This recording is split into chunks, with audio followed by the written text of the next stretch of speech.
Hindi makapipili ang puso kung kanino ito titibok. Mas lalong hindi kayang piliin ng puso kung sino ang hindi nito dapat na ibigin. Ikaw, kaya mo bang turuan ng puso mong magmahal ng isang taong sa tingin mo ay dapat para sa'yo? Kung meron mang isang katotohanan na laging naipamumukha sa atin, yun ay yung hindi natin kailanman pwedeng turuan ng ating puso. Hindi natin ito pwedeng diktahan na magmahal ng isang tao na sa tingin natin ay dapat nating mahalin. Hindi natin ito pwedeng turuang limutin ng isang taong hindi pala para sa atin. Ito ang katotohanan. Isang katotohanan na pilit pa rin nating kinakalaban kahit alam nating patuloy lang tayong matatalo. Ang ating kwento ngayong araw ay kwentong pinadala ni Paulo. Isang lalaking sumubok na piliing wag mahalin ang taong hindi para sa kanya. Isang lalaking sumubok kalabanin ang nararamdaman dahil alam niyang hindi dapat. Magwagi nga kaya siya o baka mas lalo lang itong matalo sa katotohanan na hindi nga natin pwedeng turuan ng puso. Dahil oras na gawin natin ito, mas lalo itong nagiging porsigidong piliin at gawin ang gusto nitong mangyari. Handa ka na bang makarelate sa kanya? Minsan ba sinabihan mo na ang puso mong huwag magmahal ng taong hindi dapat? Ano ang naging sagot sa'yo? Nanalo ka ba o ang puso mo? Si Paulo kaya sino ang nanalo sa kanyang kwento? Dear Papa Dudut, hindi naman masama ang magmahal. Minsan mali lang talaga ang napipili nating mahalin. Magandang araw po sa iyo Papa Dudut, ako nga pala si Paulo. Kasalukuyan ay nasa edad na 25 na. Gusto kong ibahagi sa inyo ang aking kwento. Ang kwento ko ay kwento kung paano ako umibig sa hipag ko. Siya si Malaya, mahal ko siya. Kaya ba akong pagbigyan ng Diyos na mapasa akin siya? 10 taong gulang pa lang ako noon nang makilala ko si Malaya. 25 anyos ito kaedad ng aking Kuya Harold. Naalala ko pa umaga noon nang dalhin siya sa bahay ni Kuya para ipakilala sa amin ni na Mama. Alalang-alala ko pa ang kanyang magandang mukha. May hawigan ito noon kay Sanya Lopez. Morena ito at may katangkaran. Mas matangkad nga ito kay Kuya. Nakita ko noon kung gaano nahirapan si Kuya na akbayan si Malaya habang pinapakilala noon sa aming magulang. Pinagmasdan ko ang aking mga magulang habang pinapakilala ni Kuya si Malaya. Alam kong bata pa ako noon, pero alam ko at ramdam ko na hindi nila gusto si Malaya. Hindi dahil sa masama ang ugali niya, kundi alam nila na tulad ni Kuya, magiging palamunin din noon sa bahay si Malaya. Wala kasi noong trabaho si Kuya at umaasa lamang ito noon sa aming mga magulang. Batugan siya kaya naintindihan ko kung hindi naging mainit ang pagsalubong nila kay Malaya.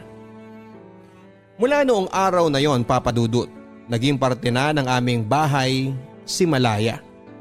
Nagtana na kasi sila ng aking Kuya. Tuwang-tuwa ako. Ang gaan kasi ng pakiramdam ko kay Malaya. Nakadagdag pa ang angkin nitong kagandahan. Naging crush ko siya at inaamin ko yon. Hindi naman masamang magkagusto sa kanya kahit hipag ko siya. Iniisip ko noon na hindi ko naman siya aagawin sa kuya ko. Iniisip ko na rin na hindi naman ako magugustuhan ni Malaya. Sino ba naman kasi ako noong panahon na yon? Patpating bata lamang ako, madalas sa sipunin at hindi pa maayos ang buhok ko. Hindi rin ako mahilig maligo at madalas ay may mantsa ang aking mga suot. Pakiwari ko ay kahibangan kung iisipin kong pwede akong magustuhan ng hipag ko.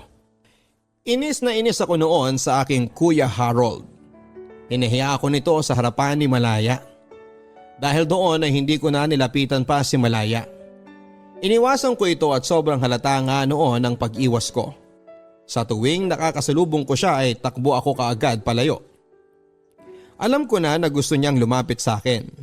Pero hindi ko kaya pang lumapit sa kanya dahil nga sa ginawang pagpapahiya sa akin ni kuya. Kung bakit naman kasi sa dinami-rami ng maaalala ni kuya.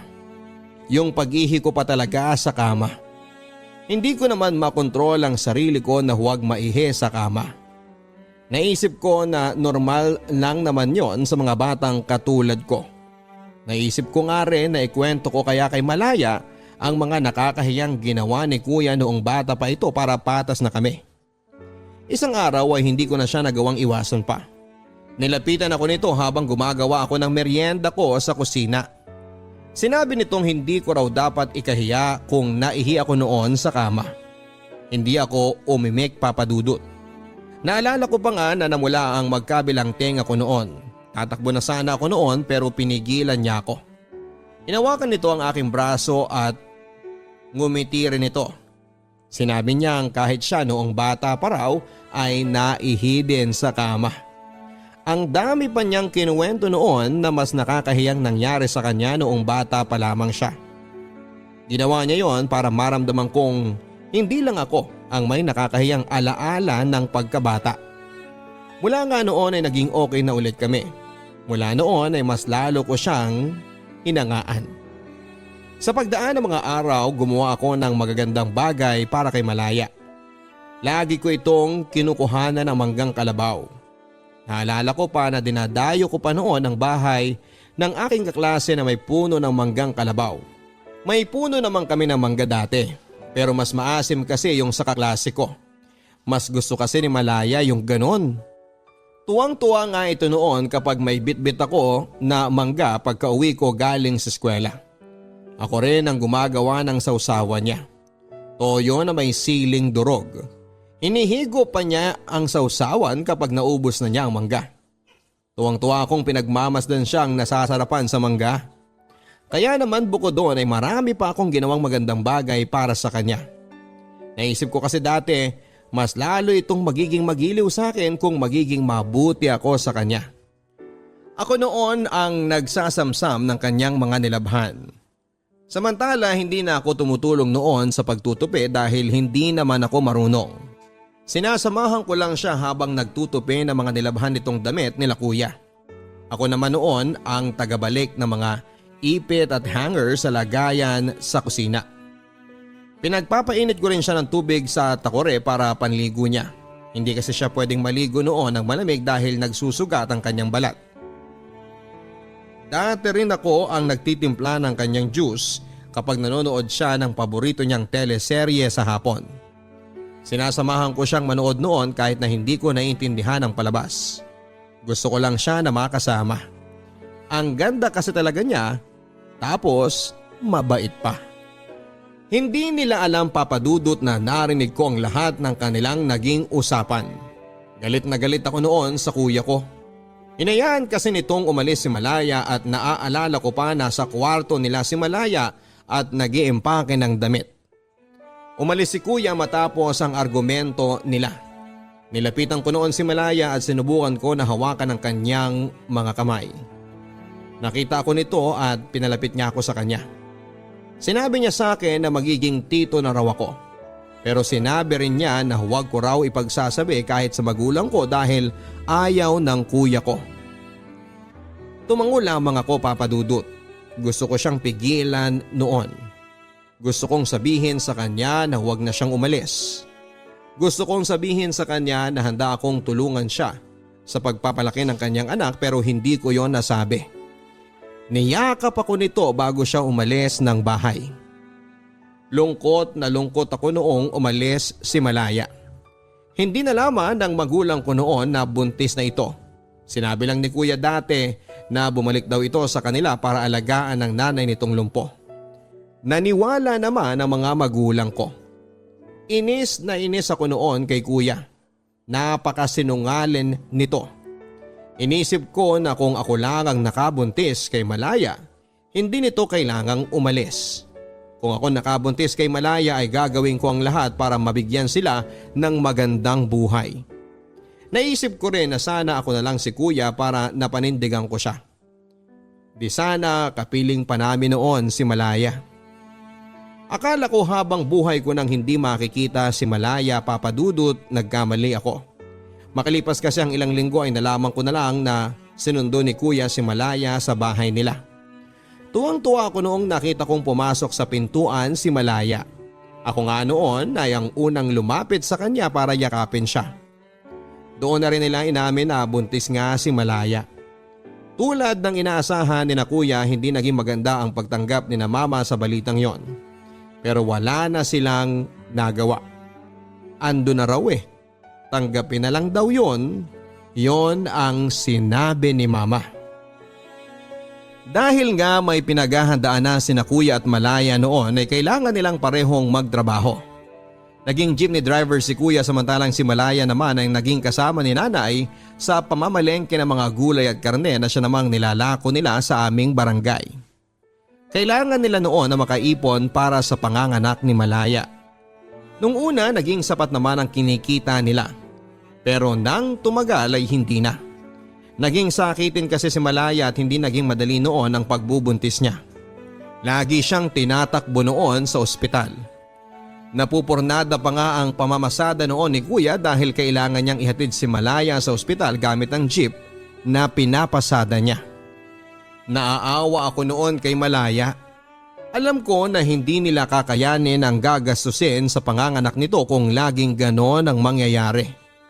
Kaya naman tumulong ako sa kanila dati. Tuwing uwian dati ay diretso ako sa pagbebenta ng binatog. Kung ano man ang kinikita ko noon ay ibinibigay ko kay Malaya para pandagdag sa ipon nila. Habang ganon ang naging setup ng pagtulong ko, pinagpapantasyahan ko rin yung ideya na ako ang responsableng asawa ni Malaya. Yung asawang hindi siya pababayaan kahit mahirap ang sitwasyon. Opo, Papa Dudut. Bata pa ako noon pero totoo ang nararamdaman ko para kay Malaya. Tumakbo ako noon matapos akong halikan sa pisngi ni Malaya. Nagkulong ako sa kwarto habang sinapo ko ang aking pisngi kung saan dumampi ang malambot na labi ni Malaya. Pulang-pula yon at naaalala ko pa. Panay ang tingin ko noon sa salamin habang binabalikan ng eksena kung saan ay hinalikan ako ni Malaya. Hindi na nga noon matanggal ang ngiti ko. Si Malaya ang naging una kong halik. Si Malaya rin ang naging dahilan ko para magsimula akong magpantasya at hawakan ng aking sarili. Matapos ang halik na yon ni Malaya sa aking pisngi, palihim akong kumukuha ng kanyang gamit. Mga gamit na iniisip ko na hindi naman niya mapapansin kung sakaling mawala sa kanyang paningin. Nagsimula yon sa luma niyang panyo hanggang sa paubos nitong lipstick na lagi na lang nakalagay noon sa gilid ng kanilang mesa sa kwarto. Nilagay ko noon ang bawat makuha kong gamit niya sa isang lumang karton ng sapatos. Tinatago ko yon sa ilalim ng aking kama. Tuwing sasapit noon ng gabi bago ako matulog ay kinukuha ko ang karton na yon at mamimili ako ng gamit ni Malaya na isasama ko sa aking kama para magpantasya. Hawak ko noon ang mga napili kong gamit niya habang nagpapantasya noon na hinahalikan ko siya. Na kunwari asawa ko siya, na kunwari ay sa akin siya. Sobrang saya ko noon habang ginagawa ko yon. At kapag natapos na ako, agad-agad akong makakatulog noon habang hawak ko ang gamit niya. Akala ko noon ay hindi ako mahuhuli sa ginagawa ko. Pero nagkamali ako dahil sa pagiging pakialamero ng aking kuya. Pumasok ito noon sa aking kwarto habang tumutulong akong maghugas sa mga bentang gulay ni na Mama. Kinalkal niya ang mga gamit ko at nagkataong hindi ko na ibalik agad sa ilalim ng aking kama ang karton ng sapatos na yon. Nakita ito ni Kuya at agad akong kinumpronta. Umalis ako noon ng bahay sa sobrang hiya. Ayoko na nga noon bumalik. Napaamin ako ng hindi oras kay Malaya at panayang suntok ko noon sa ulo ko. Inis na inis ako sa sarili ko, Papa Dudut, kung bakit hindi ko tinikom ang aking bibig. Bakit ba ako umamin kay Malaya? Sa harapan pa ni Kuya na asawa niya. Ilang oras ako naglakad-lakad kung saan-saan para makaiwas kay Malaya. Iniisip ko na umuwi kapag alam kong nasa kwarto na ito. Pero paggabi na rin noon, natakot na akong gumala pa. Kaya naman nagpasya na akong umuwi na lamang papadudot. Mahala na, yun ang sinabi ko sa sarili ko. Nang nakauwi na ako ay naabutan ko si Malaya na nasa sala. Wala sina kuya at mga magulang ko. Nasa kwarto na sila noon at nagpapahinga na. Tatakbo na sana ako noon papunta sa aking kwarto nang pisilin ni Malaya ang braso ko. Ang sarap sa pakiramdam ng pagkakahawak niyang yon. Pinaupo ako nito sa kanyang tabi. Ninitian niya ako at hindi ako makatingin sa kanya ng diretsyo. Sa sahig ako nakatingin habang nagsasalita ito. Sinabi niyang hindi ko raw kailangang mahiya kung may gusto ako sa kanya. Dagdag pa niya na normal lang daw yon sa pagbibinata. Tumango lamang ako dahil hindi ko alam kung ano ang pwedeng sabihin sa kanya. Nang tinanong niya ako kung gusto ko na raw bang pumunta ng kwarto ko ay tumango ako. Tatakbo na sana ako noon dahil akala ko ay tapos na siya nang sasabihin niya. Pero pinigilan niya akong muli. Nang tignan ko siya ay inabot niya sa akin ang panyo niya. Yung panyo na kinuha ko sa kanya. Yung may borda ng pangalan niya. Tumingin ako sa kanya at nagtanong ang aking mga mata. Ngumiti ito at sinabing sa akin na lang daw yon at sinabi pa niya na bigay yon ng nanay niya sa kanya. Aniya mas maalagaan ko raw kaya ibibigay niya sa akin. Kinuha ko yon sa kanya at saka tumakbo papunta sa aking kwarto. Muli ay nagpantasya ako sa kanya habang hawak noon ang panyong bigay niya. Makalipas noon ng ilang buwan ay nakapanganak na si Malaya. Isang napakalusog na sanggol na lalaki. Tinutokso nga nila ako noon na kamukhang kamukha ko raw ang aking pamangkin. Sinabi rin ni Malaya na posibleng araw na maging kamukha ko ang anak nila dahil ako ang madalas na nakakasama niya sa bahay. Napaglihian daw niya ako at tuwang-tuwa ako noon. Para bang pakiramdam ko ako ang tatay ng anak ni Malaya. Tinatanong pa nga ni Malaya kung ano raw ang pwedeng ipangalan sa anak nila. Sinagot ko noon na Pau Pau. Sunod sa aking pangalan. Ang akala ko noon ay pagtatawanan lang nila ang sinabi ko. Pero natuwa si Malaya. Sinabi niyang Pau Pau na lang ang palayaw ng kanilang anak. Ako ang pinaka natuwa noon. Sinunod sa akin ang pangalan ng pamangking ko. Madalas ako ang nag-aalaga noon sa anak nila.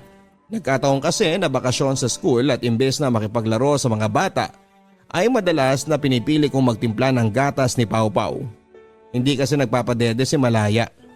Bukod kasi sa hindi masyadong naging marami ang gatas nito sa kanyang dibdib, ay kinailangan din ito na magtrabaho bilang sekretarya sa aming barangay hall.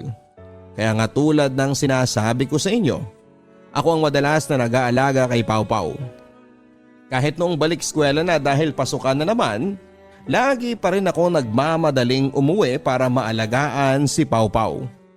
Ginagawa ko yon papadudot, hindi dahil inutusan nila ako, kundi dahil gusto ko ang hipag ko.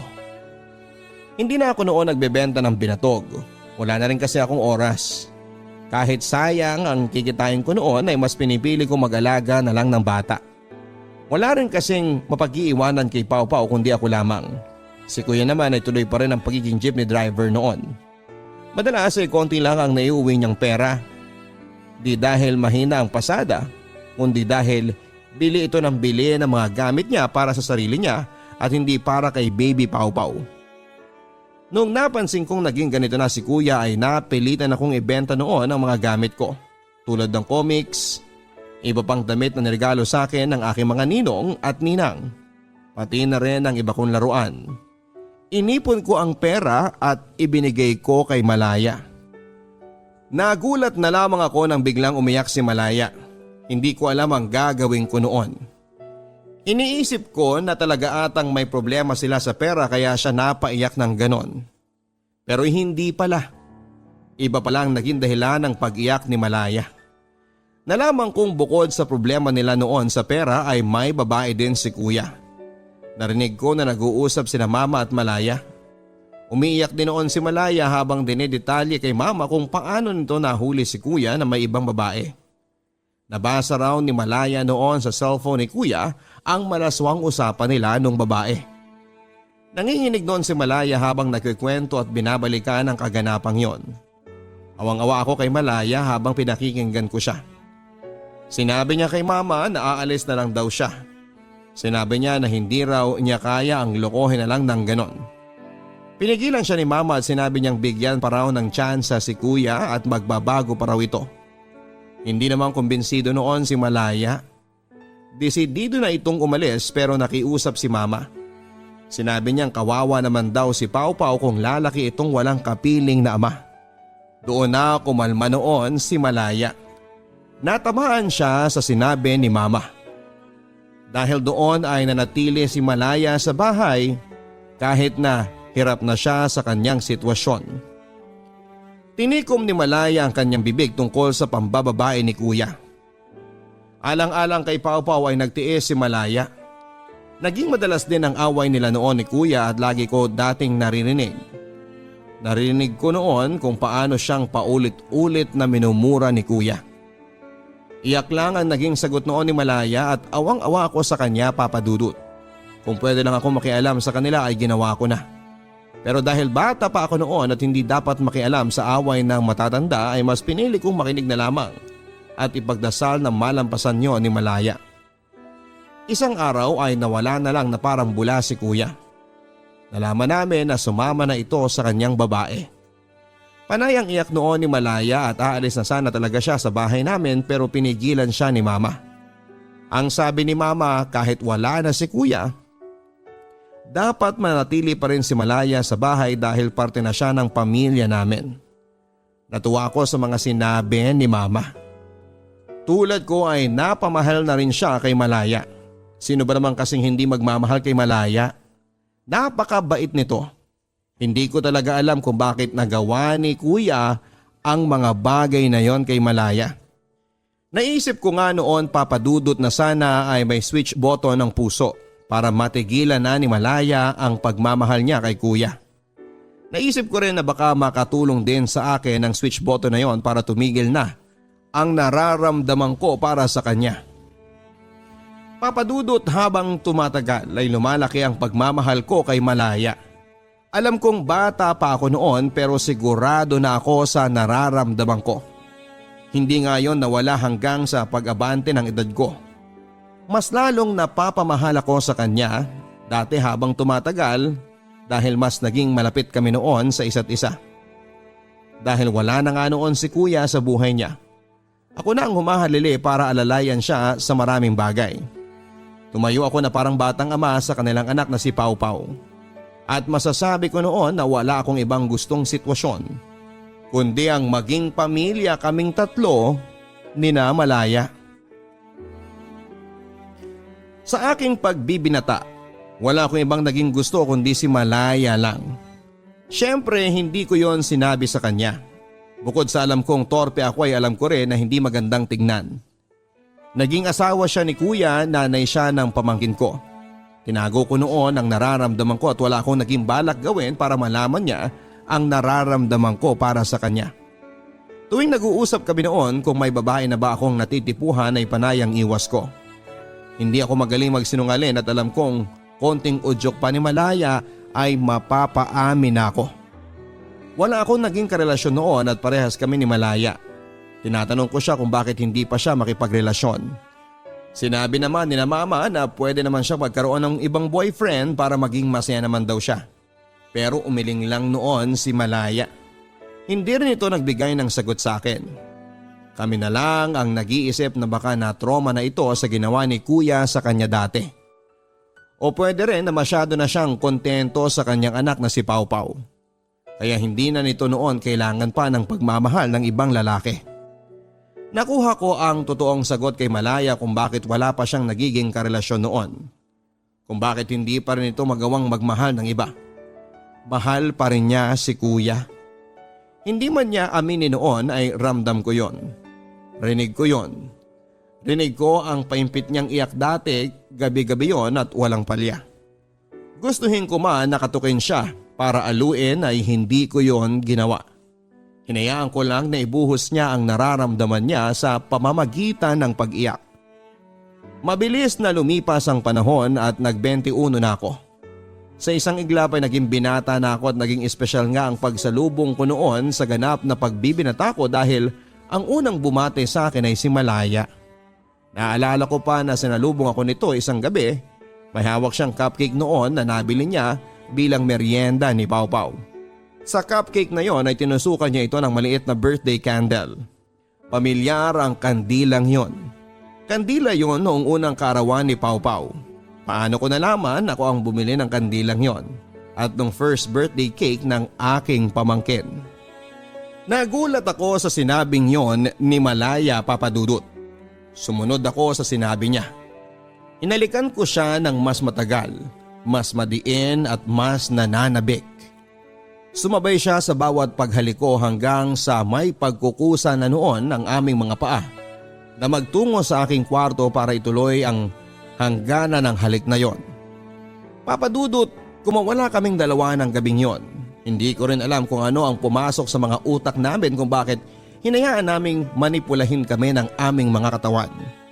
Sa huli ay may nangyari sa aming dalawa isang bagay na sinabi ni Malaya na pinagsisisihan niya. Habang nagbibihis noon ay sinabi ni Malaya na hindi raw dapat nangyari yon sa amin. Pilit ko siyang kinukumbinsi noon na hindi niya dapat pagsisihan ang nangyari sa aming dalawa.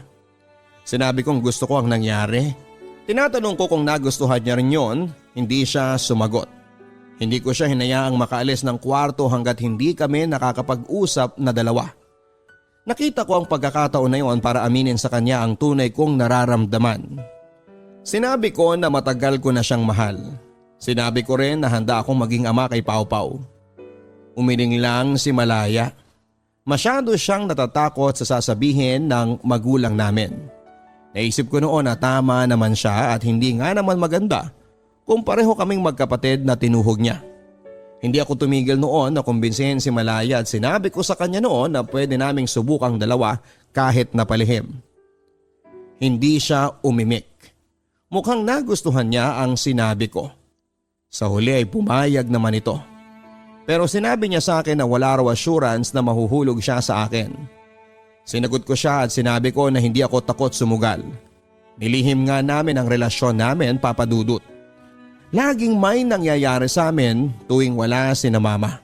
Sa tuwing gabi kung kailan tulog na sila. Naging maayos naman ang simula namin at naramdaman ko na nahuhulog na si Malaya sa akin pero hindi lang niya maamin. Bumalik si Kuya Harold na para bang wala lang. Na para bang namalengke lang siyang saglit. Nainis ako noon na pinaghandaan pa siya ni Malaya na makakain niya.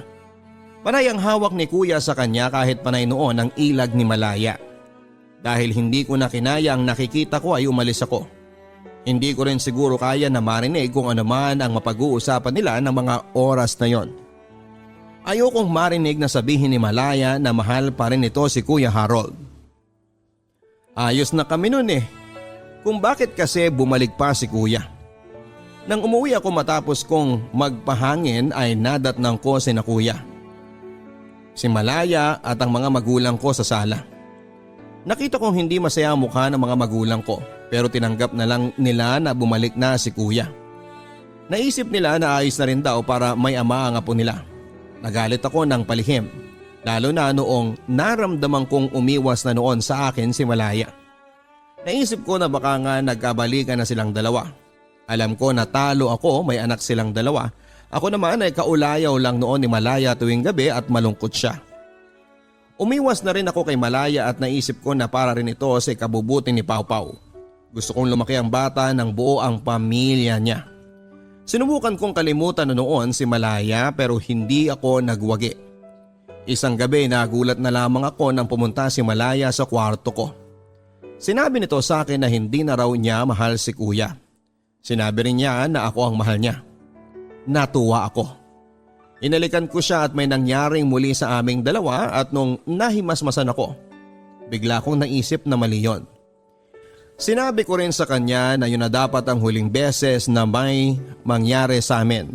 Hindi nito tinanggap ang sinabi kong yon. Sinabi ko sa kanya ang mga dahilan ko kung bakit hindi na kami pwede at tinanggap naman niya. Papadudot, masakit man pero pinabalik ko siya sa kuya ko. Sobrang sakit dati pa na makita sila na magkasama. Pero kailangan ko yung tiisin hanggang isang araw ay nalaman naming buntis muli si Malaya. Naisip ko na maganda na rin yon para may dahilan ako para kalimutan siya pero hindi pala. Dahil ako ang ama ng ipinagbubuntis niya. Nag-usap kaming dalawa at sigurado raw siya na sa akin yon. Sinabi ko sa kanya na kung pwedeng ipaako na lang niya kay kuya ang ipinagbubuntis niya dahil yun naman ang naisip kong dapat.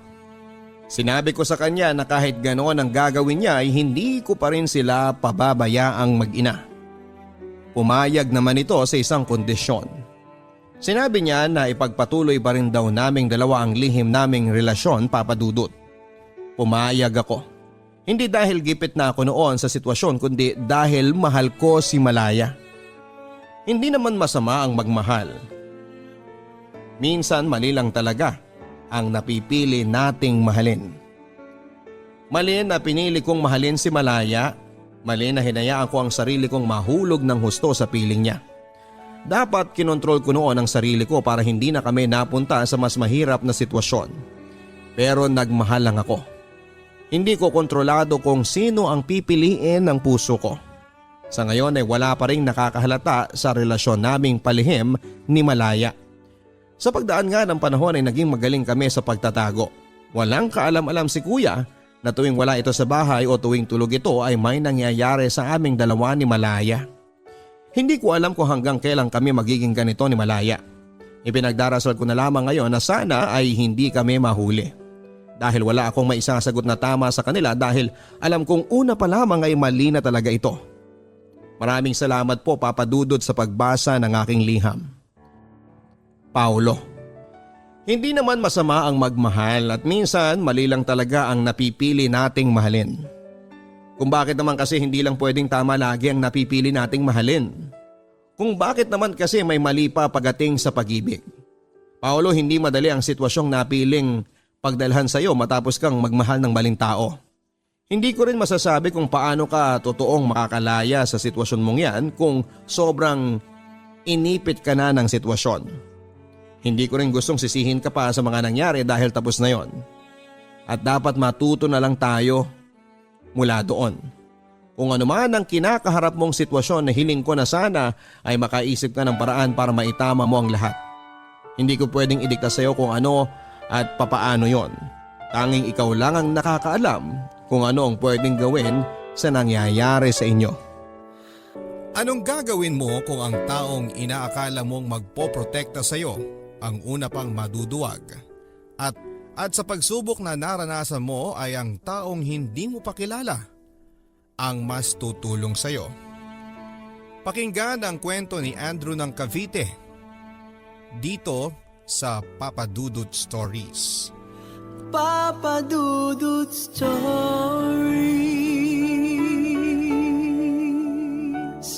Papa Dudut, tawagin mo ako sa pangalang Andrew.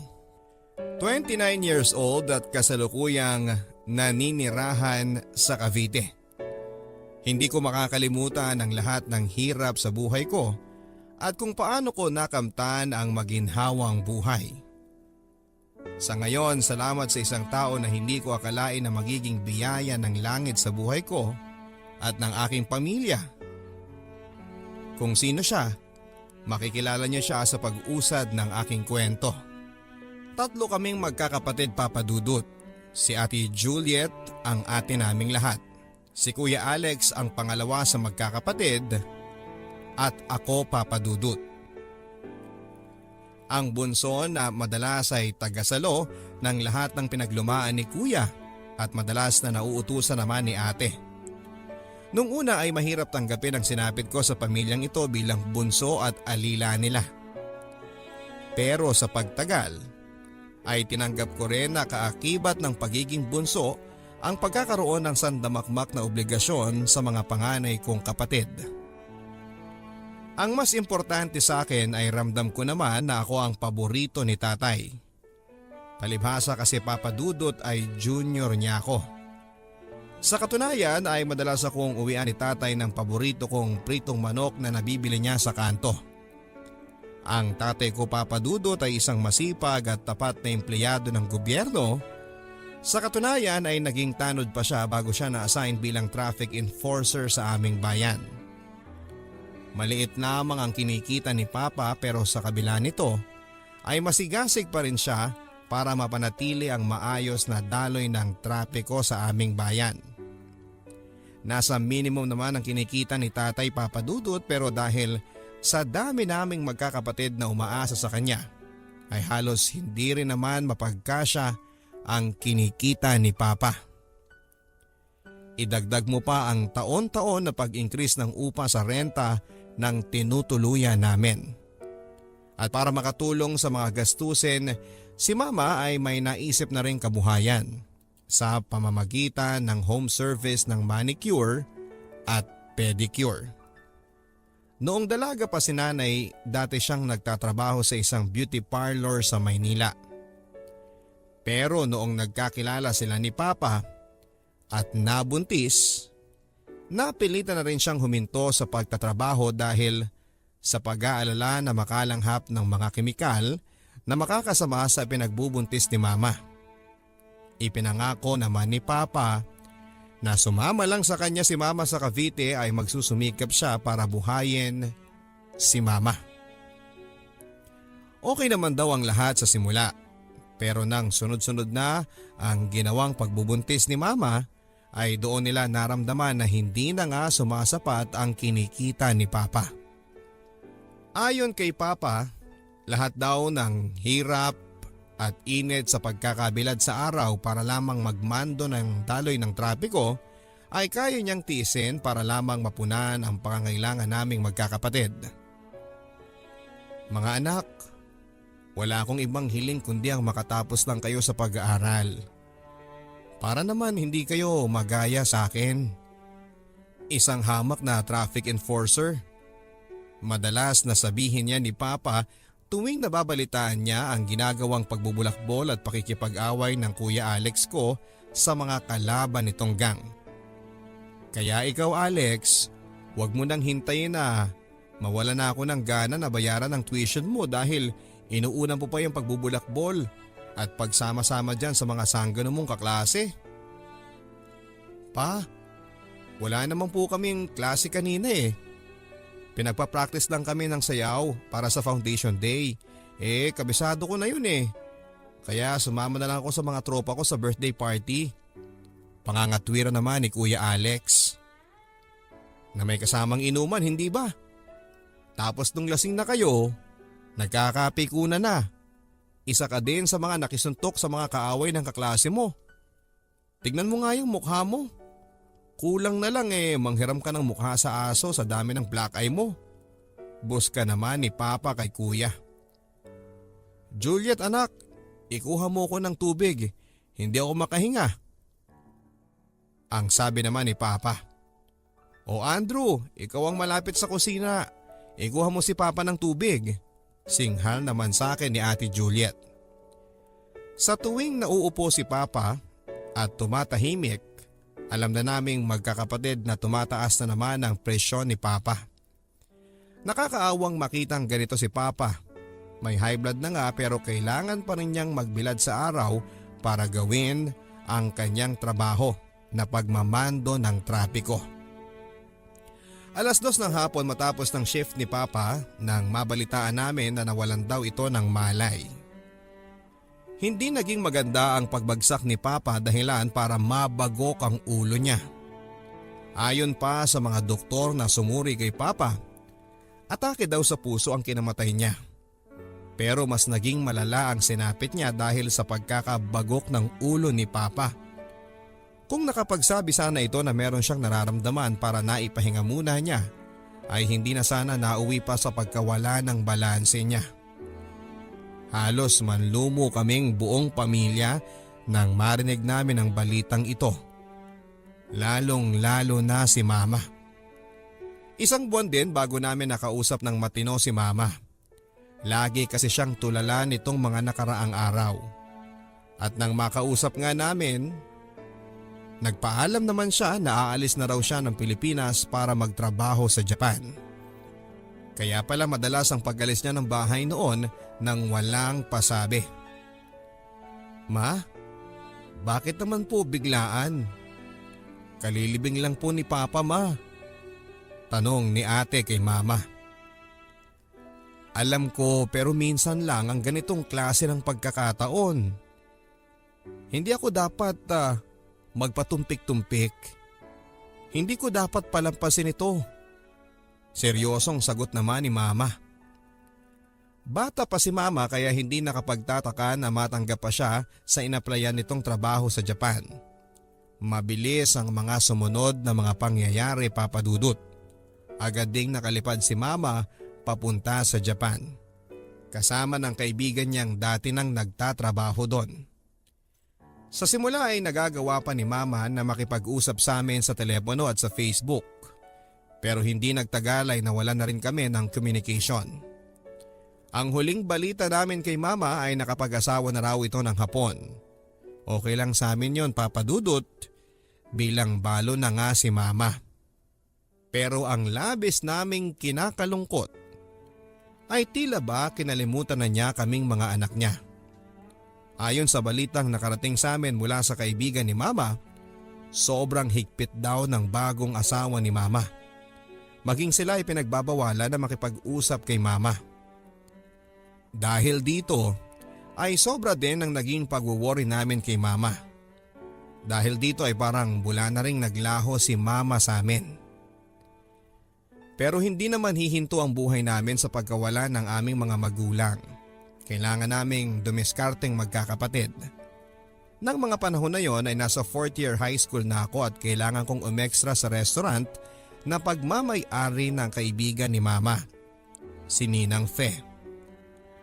Madalas na ang mga parokyano doon ay mga driver at pahinante na nag-aangkat ng mga produkto na papasok sa aming probinsya.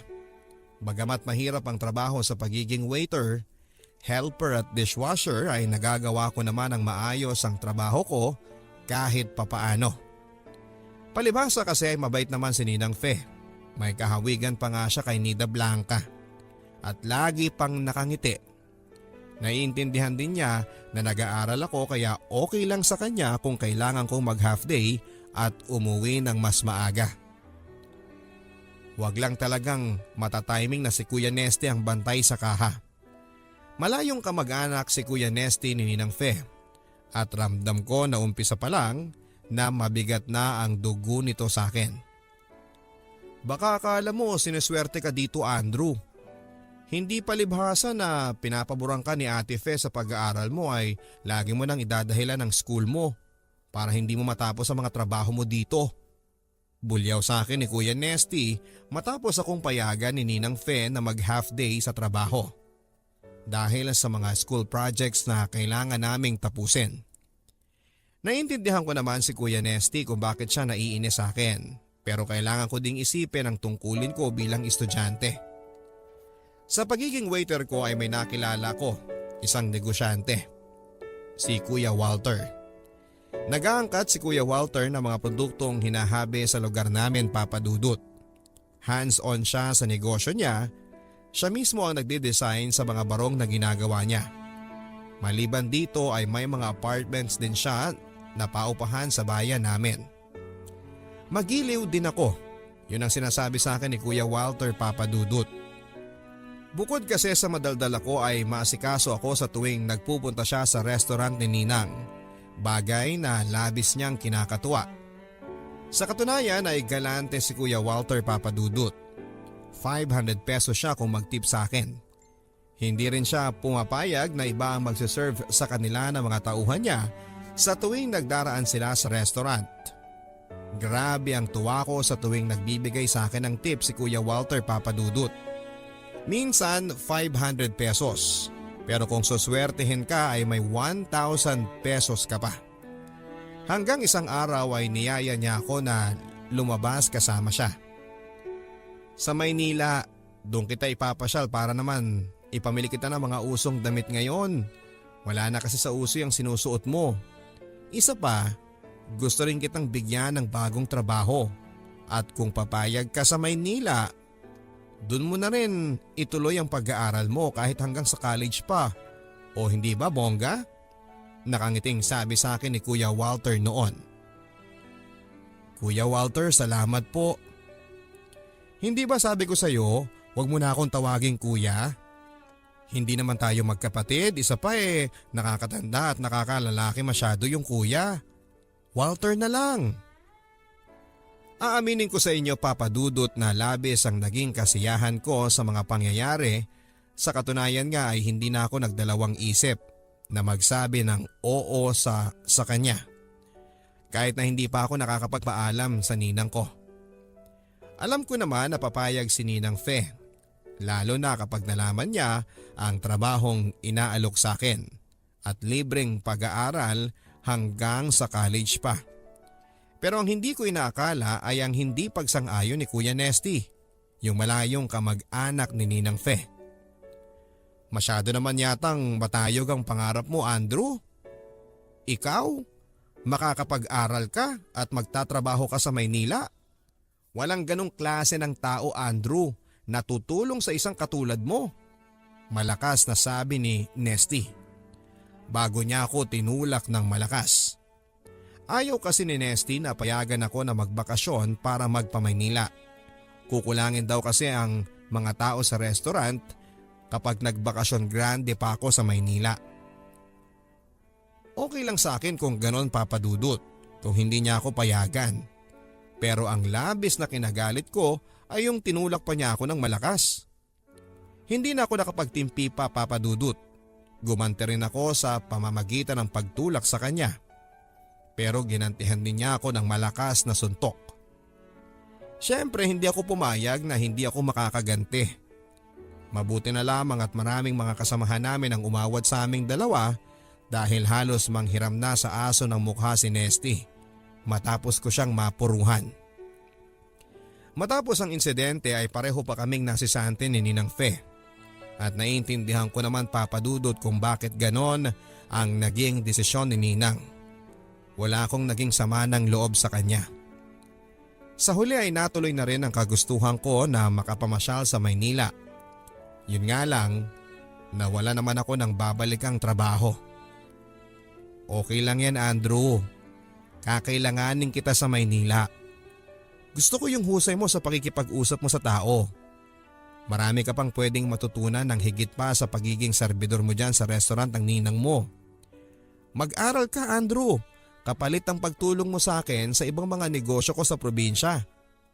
Ang sabi naman sa akin ni Walter. Doon ko napatunayan Papa Dudut na mabait nga at tunay na tao si Walter kausap. Matapos kasi naming magpunta sa Maynila ay tinupad niya ang ipinangako niya sa akin. Lilinawin ko lang po Papa Dudut ha. Hindi po kami nagkaroon ni Walter ng anumang relasyon tulad ng pagiging mag-boyfriend. Trabaho tulad ng pagiging driver, sekretary, taga-asikaso ng mga kinakailangan niya at nang may mga kinalaman sa kabuhayan niya ang naging papel ko sa kanya Papa Dudut. Bukod siguro sa pagiging tagapakinig sa lahat ng mga problemang binabahagi niya sa akin. Malungkot pala si Walter sa kabila ng pagiging palangiti nito at matulungin. Nalaman ko Papa Dudut na isa palang ama si Walter sa kabila ng pagiging bakla niya. Opo, maging ako ay nagulat na kaya pala niyang magkaroon ng anak sa pakikipagrelasyon sa babae. Noon daw yon noong hindi pa siya umaamin sa totoong kasarian niya. Sa umpisa ay naging maayos naman daw ang pakikipagrelasyon niya sa isang babae.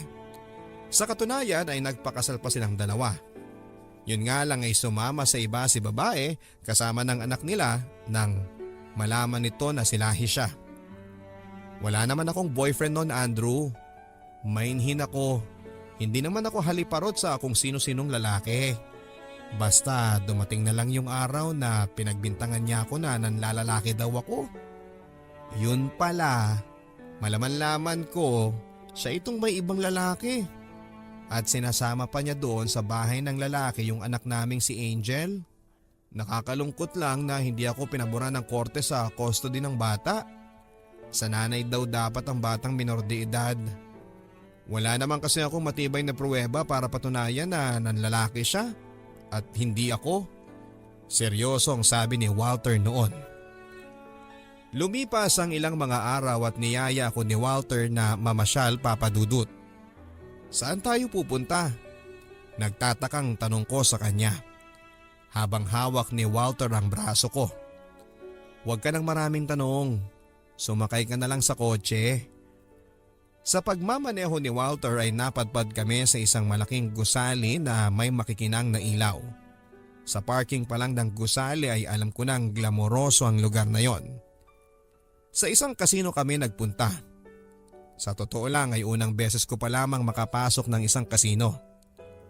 Ayon kay Walter ay eto ang libangan niya sa tuwing nalulungkot siya. Pampalipas oras para makalimot sa mga problemang pinagdaraanan niya. Sinuwerte naman kaming nanalo ng gabing yon. Ikaw yata ang lucky charm ko, Andrew. Dahil dyan, eto ang balato ko sa'yo. Nakangiting sabi sa akin ni Walter. 5,000 piso ang perang inabot sa akin ni Walter, Papa Dudut. Sa totoo lang ay hindi ako sanay humawak ng ganong kalaking halaga. Kaya naman abot langit ang saya ko ng gabing yon. Kung nabubuhay pa sana si Papa, nailibre ko sana siya ng paborito niyang pagkain o kaya ay nabili ko siya ng damit. Hindi nagtagal ay napadalas ang pagbalik ni Walter sa kasino. Hanggang isang araw ay nabalitaan ko na lang mula sa isa sa mga tauhan ni Walter na tinakbo pala ng kasosyo ni Walter ang pera niya dahilan para ma-depress ito. Dahil dito ay mas lalong nalulong si Walter sa sugal sa kasino. Unti-unti na ring humina ang kita ng ilan sa mga negosyo na minamanage ni Walter. Hanggang sa tuluyan na ngang naibenta ang iba at nagsara na. Isang beses ay narinig kong umiiyak si Walter sa kwarto niya, Papa Dudut. Sa sobrang awa ko sa kanya ay niyakap ko siya ng mahigpit. Hinayaan ko lang siyang umiyak ng umiyak at ilabas ang sama ng loob nito sa mga malungkot na sinapit ng buhay niya. At sa hindi inaasahang pangyayari, Papa Dudut, ay napunta sa halikan ng yakapan naming dalawa. Sobrang bilis ng pangyayari, Papa Dudut. Dahilan din para may mangyari sa aming dalawa. Unang beses ko na maisiping sa kama at unang beses din na may humawak sa katawan ko, Papa Dudut, pero nagtiwala ako sa kanya na gawin sa akin ang mga bagay na yon. Hindi upang tumanaw ng utang na loob kundi para isalba siya. Ang lalaking natutunan ko na ring mahalin. Marahil ang ilan po sa inyo ay sasabihing bakla na ako dahil sa pagpatol sa isang bakla. At hindi ko po kayo masisisi kung ganon ang tingin nyo sa akin. Pero mas kilala ko po ang sarili ko. Alam ko na lalaki ako na nagmamahal lang sa isang tao sa kabila ng pagiging lalaki din niya. 5 taon na ang nakakalipas at simula noong pumasok ako sa buhay ni Walter bilang live-in partner niya ay naging malinaw sa aming dalawa kung ano ang namamagitan sa amin. Respeto at tiwala ang pangunahing dahilan ng patuloy na pagtibay ng aming samahan. Muling nakabangon si Walter mula sa pagkakalubog at sa pagkakautang niya. Pinagsikapan naming dalawa na maibalik ang nawala sa kanyang kabuhayan at sa katunayan ay mas lalo pa nga itong lumago. Nadagdagan ang savings niya sa bangko at mga assets na pareho naming nabili mula sa aming pagsusumikap. Ayon pa kay Walter ay hindi niya akalain na magaling pala akong magnegosyo at nakatulong din ang pagiging karismatiko. Naging inspirasyon naming pareho ang bawat isa sa pang-araw-araw. Ayon din kay Walter, kung sakali daw na dumating ang panahon na umibig ako sa isang babae at maisipan ko na bumuo ng pamilya ay hindi raw siya magdadalawang isip na payagan niya ako. Masaya na raw siyang nagkaroon ng masayang alaala na kasama ako. Tinuruan ko daw siyang maging matapang at muling bumangon mula sa lusak at depresyon at natutunan daw niya na tanggapin na hindi sa lahat ng pagkakataon ay aayon sa iyo ang lahat. Matuto daw tayong mag-let go at mag-move on. At bilang ganti sa mga naitulong ko sa kanya ay hindi niya sa akin ipinagkakait ang buhay na nararapat para sa akin na magkaroon din ng normal na pamilya. Kung pwede lang sana na siya na ang magbigay sa akin ng baby, why not? Biro pa niya sa akin. Pero alam niya na babae lamang daw ang may kakayahan na gawin yon. Sa ngayon, Papa Dudut, ay magti-30 years old na ako at kami pa ring dalawa ni Walter. Mahirap pong magsalita ng tapos pero mukhang malabo pang mangyari yung sinasabi niya na hihiwalayan ko siya ng dahil lamang sa babae. Masaya na ako at kontento sa buhay ko ngayon na kasama ko siya. Nagpapasalamat din ako sa kanya dahil natulungan ko din ang ilan sa mga kamag-anak ko na magkaroon ng desenteng trabaho sa kumpanya na tinayo namin ni Walter. Ang inyong kaliham, Andrew ng Cavite.